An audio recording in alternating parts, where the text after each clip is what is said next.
केंद्र सरकार करेंगे कि नहीं करेंगे, ये दूसरे विषय है। लेकिन हमारा वर्किंग कमेटी के अंदर हमारे महामंत्री जी ने खुला रूप से कहने का काम किए हैं, अगर अगस्त महीने तक 2023 के अंदर न्यू पेंशन स्कीम अगर सरकार वापस नहीं लिया, ओल्ड पेंशन स्कीम अगर नहीं लाया, भारत रेल बंद होगा। उसकी ताकत रखने वाले हम हैं, ये मैं आप लोगों को कहना चाहता हूं। मैं आप लोगों को इतनी कहना चाहता हूं, सरकार बहुत बड़े बड़े बातें करते हैं।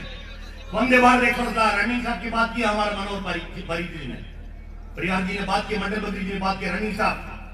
रनिंग साहब को बहुत सारे अन्याय रनिंग साहब के ऊपर किया जा रहा है। उनकी बेसिक को देखो, लोको पायलट, ट्रेन मैनेजर अभी भी 4200 में, लेकिन हमारा पूरी में वो रेजोल्यूशन के अंदर हमारा आदरणीय महामंत्री जी ने, हमारे मंत्री ने उसको रेजोल्यूशन में लेने का काम किए। तो रनिंग साहब है जो शंडिंग ड्राइवर में से लेके, जो मालगाड़ी में चलने वाला ट्रेन मैनेजर से लेके, जो राजधानी चलाने वाला, जो वंदे भारत चलाने वाला, जो मेल पे चलने वाला लोको पायलट और ट्रेन मैनेजर को भी 46 में लाने का वो जो ये प्रॉमिस करने का काम भी हमारा मंत्री ने लिया। मैं आपको कहना चाहता हूँ, सवाल है कि कल कुछ लोगों ने कह रहा था रनिंग रूम में जाने के बाद हमारा जो रनिंग साहब के साथी का मोबाइल फोन बाहर रखने की बात कर रहा है। मतलब अभी रनिंग साहब ड्यूटी करने के बाद 7 घंटा, 9 घंटा, 11 घंटा, पहले 10 घंटा हुआ करता था, 10 + 2 + 1 13 घंटे का था। अभी 9 घंटे की बात करता है, 9 + 2 + 1 मतलब 11 + 1 12 घंटा। 12 घंटे के बाद में भी कभी रनिंग रूम में गए, अपने मोबाइल के अंदर अपनी बीवी से भी बात करना तो सीएलए से या यही से पूछने की नौबत आता। गाड़ी नहीं चलाना चाहिए। मैं आपको कहता हूँ, यही ताकत रखने वाला यूनियन हम लोग है, किसी को भीख मांगने की जरूरत नहीं है।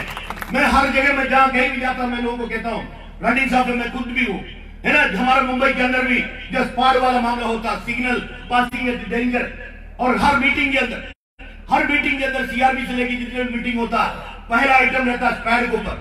अरे स्पैड है क्या, ये तो बताओ। कोई सिग्नल है, लाल करके रख के गाड़ी आ रहा, उसकी टनेज का कोई हिसाब नहीं, उसका ब्रेक पावर का कोई हिसाब नहीं, उसको ऊपर बात करने वाला कोई नहीं। लेकिन हमारा हमारे लोको पायलट गाड़ी ले आ रहा है, लोको पायलट को रुकाने के लिए उनके पास साधन क्या है? ये नहीं ऐसे नहीं, जितनी ब्रेक है वही है, शायद हैंड ब्रेक भी लगा सकता है। और उसके बाद में भी गाड़ी अगर सिग्नल के आगे 2 चक्का आगे गए, 1 इंजन आगे गए, 1 बोगी आगे गए, जाके रुक गए, उसको भी अगर भारत सरकार, भारत रेल के लोग अगर अधिकारी अगर कह रहा है स्पैड, हम मानने को तैयार नहीं, जिसको हम लोग ओवरशूट कहता है। मुंबई के अंदर उसी प्रकार के जितने भी इस प्रकार की इंसिडेंट हुए, उसको उसी पद के अंदर रखने का काम हम लोगों ने किए हैं। करीब 150 लोग काम कर रहा है। मैं आपको कहना चाहता हूँ, इस तरीके बात तो हमको समझ में आना चाहिए। हम किसी के गुलाम नहीं है, हम रेल की कर्मचारी है, हम हमारी मेहनत करके काम करने वाले लोग हैं। आपने देखा होगा, जहां भी प्राइवेटाइजेशन की बात करता है, गाड़ी ठेके में देने की बात करता है, या कोई काम ठेके देने की बात करता है, हमारा ऑल इंडिया रेलवे फेडरेशन हमेशा उसको विरोध करने का काम किए। लेकिन आप इस बात को भी देखिएगा, अभी वंदे भारत एक्सप्रेस जो हमारा आईसीएफ के लोग बना रहा था, अभी कुछ दिन पहले हमने देखा 130 करोड़ में 200 वंदे भारत एक्सप्रेस बाहर से लाया जा रहा है। कल वर्किंग कमेटी के अंदर भी बहुत सारे साथियों ने कहा उसकी कीमत क्या होगा, उसकी मेंटेनेंस कितने साल होगा। अगर 20 साल से लेकर 30 साल अगर मेंटेनेंस करेगा तो हमारा कैरियर वैगन के बच्चों की लोग क्या करेगा, हमारे कोच फैक्ट्री के लोग क्या करेगा। कल ये सवाल उठा, लेकिन सरकार को एक पूछने की जरूरत है, जब 100 करोड़ के नीचे जब आईसीएफ चलने के लोग अगर बना के दे सकता तो ये सारे के सारे गाड़ियां हमारे भारत के अंदर आईसीएफ जैसी जगहों में क्यों नहीं बनाया जा रहा है। अगर आईसीएफ अगर कम बढ़ रहा है, दूसरी आईसीएफ क्यों नहीं बनाया जा रहा है, इसके ऊपर विचार करने की जरूरत है। क्योंकि हिंदुस्तान के अंदर जो हमारे जो बेरोजगार जनता की कोई कमी नहीं है, बेरोजगार बच्चों की कोई कमी नहीं है, इसके ऊपर भी विचार करने की जरूरत है। मैंने एक ट्वीट करते हुए, रेल मंत्री जी ने ट्वीट करते हुए देखा, रेल मंत्री जी कह रहा कि हमारा मैसूर सेक्शन के अंदर हम लोगों ने 120 किलोमीटर में हमने ट्रायल रन किए। तो ट्रायल रन किए तो उन्होंने कह रहा कि हम जो ग्लास भर के पानी रखा था, 120 किलोमीटर की स्पीड पे गाड़ी चल रहे थे, जो ग्लास के अंदर पानी रखे थे, बिल्कुल एक बूंद पानी गिरने के काम नहीं हुआ। देखो देखो भारत रेल की कर्मचारी की कमाल, गाड़ी की कमाल। 120 किलोमीटर की रफ्तार में गाड़ी चलाने के बाद में भी बिल्कुल न ग्लास हिल रहा न पानी नीचे गिर रहा। अरे रेल मंत्री जी, आप तारीफ करिए उस ट्रैकमैनों को, जो इंजीनियरिंग वालों को, जिसने अपने जान गिरा के रेल की गाड़ी चलवाने के काम करते हैं। अब उनको याद करो, हमारा जो गाड़ी चलाने वाला लोको पायलट, हमारा पीछे बैठे हुए ट्रेन मैनेजर, ये हमारा सिग्नल की कर्मचारी, हमारा ऑपरेटिंग की कर्मचारी, हमारा मरम्मत करने वाला कर्मचारी, हमारा हर भाग से जुड़ा हुआ कर्मचारी, उसको याद करिए। उसकी मेहनत है, उसकी 24 घंटा 365 दिन उनकी मेहनत है। ये जो गाड़ी आपके सेडन से चलने का काम हो रहा है, उसके ऊपर कोई बात नहीं कर रहा है। शायद आपने मध्य रेल के अंदर देखा होगा, कुछ दिन पहले 15-20 दिन पहले मध्य रेल के अंदर भुसावल मंडल के अंदर मनमाड़ और लासलगांव के पीछे टावर वागन से एक दिन सुबह 6 बजे 4 ट्रैक्टरों की रन होने का काम हुआ। आप बताओ किसकी गलती है? तुरंत जनरल मैनेजर ने मीटिंग बुलाया, हम भी गए। उन्होंने कहा कि श्रद्धांजलि की, उन्होंने कहा कि मुझे बड़ा दुख है, इस तरीके बात नहीं होना चाहिए, इस तरीके के काम नहीं होना चाहिए, सारे नियमों को पालन करते हुए चलना चाहिए। पीसी को बुलाया, पीसीएमबी को बुलाया, पीसीपी को बुलाया, पीसीएसओ को बुलाया, सारे लोगों को बुला के उन्होंने बात करने का काम किया। तो मैंने उनको याद दिलाया, सर आज आप जनरल मैनेजर है, आप 6 महीना 8 महीना 10 महीना 12 महीना मुझे नहीं पता, लेकिन उसके बाद में मैं आपको याद दिलाना चाहता हूँ, आपका जो दुख है इंसान के प्रति, हमारे रेल कर्मचारी के प्रति, सबको बुलाने के काम किया, इसलिए आपको धन्यवाद है। लेकिन मैं आपको याद दिलाना चाहता हूँ, वैसे एक इंसिडेंट 8 साल पहले इसी मुंबई डिवीजन के अंदर हुए थे।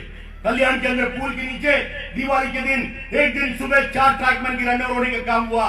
उस समय की जनरल मैनेजर साहब ने भी जितने सीरियसली आप मीटिंग कर रहा, इससे ज्यादा सीरियसली मीटिंग बुलाने के काम हुए, बहुत सारे इंस्ट्रक्शन लगाने के देने के काम किए, लेकिन कोई पालन नहीं हो रहा। आज करवेचर आपकी ब्लॉक सेक्शन के अंदर करवेचर में गाड़ी चल रहा था सुबह के समय में, जो ब्लॉक के अंदर जो इंजीनियरिंग वालों से, जो हमारे ट्रैकमैनों से काम कराते वक्त जो नियम की पालन होना चाहिए, जितनी बाउटा लगाना चाहिए, जितनी फ्लैग लगाना चाहिए, उसकी कर्मचारी नहीं है, और दोष किसी को भी देख के फायदा नहीं है। इसलिए जहां कहीं भी जाएगा तो मैं लोगों को कहता हूं, मैं हमारे सेफ्टी में जुड़ा हुआ कर्मचारियों को कहता हूं, भाई अपनी जान को बचाइए, आपके घर के लोगों से मोहब्बत करिए, अपने आप से मोहब्बत करिए। अगर आप सही है, आपके घर के लोग सही है, तो भारतीय रेल के अंदर भी सेठ से हम लोग काम कर पाएगा, रेल भी जिंदा रहेगा और हमारा यूनियन भी शक्तिशाली रहेगा। ये हर जगह में बोलने का काम हम लोग करते हैं। अगर हम लोग ये भी कहता, अगर आपको लगता आपकी जान को खतरा, ये अगर नहीं करेगा तो रेल मंत्री आ जाएगा, जीएम आ जाएगा, डीआरएम आ जाएगा, सीडब्ल्यूएम आ जाएगा, सीडीडीएम आ जाएगा, कोई आने वाला नहीं है।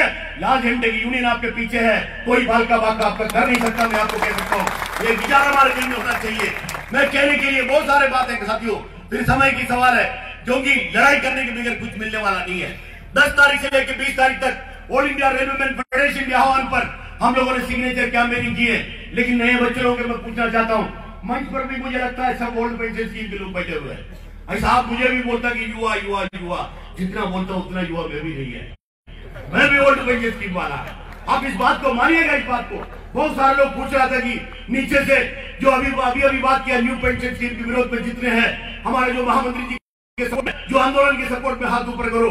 मैं देख रहा था कि कुछ लोग हाथ ऊपर नहीं किए, पहले मुझे गुस्सा आ रहा था, फिर थोड़ी देर में मैं सोचा, फिर नजदीक से देखा, फिर मेरा लेंस लगा के देखा, मैं बोले पेंशन वाले हैं, तो कोई चिंता नहीं। मैं आपको बता रहा हूँ, ये बात आपको समझने की जरूरत है, आपको आगे आना पड़ेगा।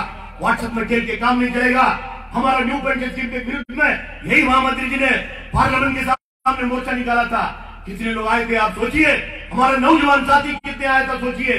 अगर आप लोग उस दिन आया होता, आज हमारा महामंत्री जी कह रहा, भारतीय रेल के अंदर करीब 7 लाख से अधिक कर्मचारी, करीब 7 लाख से अधिक कर्मचारी न्यू पेंशन स्कीम की है, जो 1/1/2004 के बाद में भर्ती हुए हैं। भारतीय रेल के अंदर कर्मचारी कितने हैं?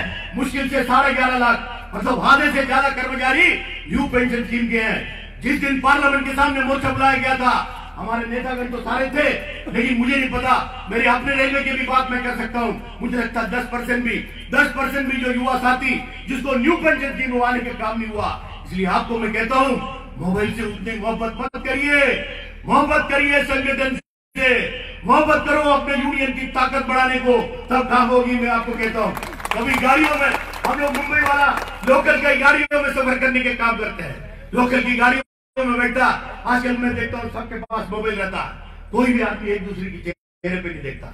मैं कभी कभी सोचा साला अपने बाप भी बैठेगा तो उसकी तरफ भी नहीं देखेगा, वो मोबाइल के अंदर है, क्या दे रहा क्या ले रहा पता नहीं, कुछ ना कुछ ढकलते रहता हूँ, कुछ तो आ रहा है, कुछ तो ढकल रहा, आ रहा ढकल रहा, आ रहा ढकल रहा। अरे भाई कोई अच्छे काम करो भाई, हमको मोबाइल ब्लॉक करना पड़ता। सुबह सुबह गुड मॉर्निंग एक फूल भेज दिया, सुबह गुड मॉर्निंग, दोपहर को गुड मॉर्निंग, फिर शाम को गुड मॉर्निंग, फिर करीब करीब लोग 2 बजे भी फोन करता है। वो बोलता आप सो रहे हो क्या? नहीं 2 बजे मैं खाना खा रहा हूँ। अरे भाई रात को 2 बजे फोन करके मुझे पूछेगा सो रहा कि नहीं। लेकिन इधर सवाल मान्यता भी आ रहा यूनियन का, है ना। जब 2007 से पहली बार जब सिगरेट बैलेट के जरिए मान्यता हुआ, तो रात को 2 बजे भी फोन करके पूछेगा खाना खा रहे हो क्या, या आप सो रहे हो क्या, तो आपको जवाब देना पड़ेगा। अगर आप जवाब नहीं देगा, अपना भी रहेगा, तो वो बोलेगा तेरे को देखता हूँ, है ना। जब चुनाव आएगा, ये 2 बजे फोन करने वाला बोलता क्या, मेरा बैंक का लोन जरा करा दो नंबर, परिहर साहब का, मनोज साहब का बैंक जाके दे गया। ये बोलता कि आधे घंटे में लोन देता है। अरे वो उधर भी आधे घंटे में मिलता है, लेकिन लोन का फॉर्म सही रहेगा तब मिलेगा ना। अगर चोरी श्योरिटी साइन करके देगा तब मिलेगा ना, नहीं तो श्योरिटी को थप्पा मार के देगा तब मिलेगा ना। कल रात को 2 बजे फोन करके ड्राइवर साहब है, मैं बोला अभी क्यों फोन किया? नहीं लूप में खड़ा था ना, सिग्नल नहीं आ रहा था। क्या बात है, क्या दोस्त है, क्या प्यार है आपका, कोई बात नहीं। लेकिन हम यूनियन के लोग हैं, हम जब कभी भी जिससे बात करेंगे हंसते हुए चेहरे से बात करो, हमसे जुड़ेंगे लोग। कभी कभी हम लोग पीएनएम है, छोटे लेवल पे, ऊपर के लेवल के, बीच के लेवल के, सब आइटम लेने के बाद किसी की काम हुआ तो हम लोग सोचते इसकी काम कर दिया, इसकी इंक्रीमेंट करा दिया, इसकी प्रमोशन करा दिया, तो फिर जिस दिन वो रहता है जहां से आता है वो सड़क पे अपन खड़ा हो जाता है। तो अपना इंटेंशन 4 लोगों को लेके खड़ा रहता है, उसको बोलता है ये साले को पीएनएम में इंक्रीमेंट किया, सलाम करता है देखता। अरे बाबा तुम पीएनएम में किया, उसने अगर इंक्रीमेंट किया सलाम करके आप उसको बुलाओ भाई, उसके पास जाओ, उसके कंधे पे हाथ डालो तो अपने काम आएगा। सोच को थोड़ा बदलने की जरूरत है। बहुत सारे लोग बोलता युवा अपनी तरफ आता नहीं है, युवा कहां तरफ आएगा? मेरे तरफ कैसे युवा आएगा? युवा की तरफ हमको जाना पड़ेगा, है ना। वो नए जमाने के, हम लोग जिस समय में था उस समय में ये वाला जो सारी चीज नहीं है। दुनिया में क्या चल रहा है सब मोबाइल में देख सकता है, गूगल है, सब है। अमेरिका में क्या चल रहा है, यूके में क्या चल रहा है, रशिया में क्या चल रहा है, दुनिया के अंदर कहीं भी क्या चल रहा है, भारत की कोने कोने में क्या चल रहा है, उसके अंदर देख सकता है। हमारे जमाने में नहीं था। हमारे जमाने में टेलीग्राम, किसी की शादी के समय में अगर भेजना है तो टेलीग्राम से मैसेज भेजता था, वो भी नंबर रहता था 1 2 3 4 5 6 7 8। लेकिन गलती से मैसेज भेजने वक्त अगर गलती से नंबर बदल गया तो विवाह के बदले मृत्यु का मैसेज आ जाएगा। अब समझ जाओ इस बात को। लेकिन जमाना बदल गया, उस हिसाब से हमको भी रहने की जरूरत है। हम लोगों ने ऑटोमेशन पे आ रहा है, पहले स्टीम था फिर डीजल आया, तो डीजल में हम लोग काम किए कि नहीं किए? डीजल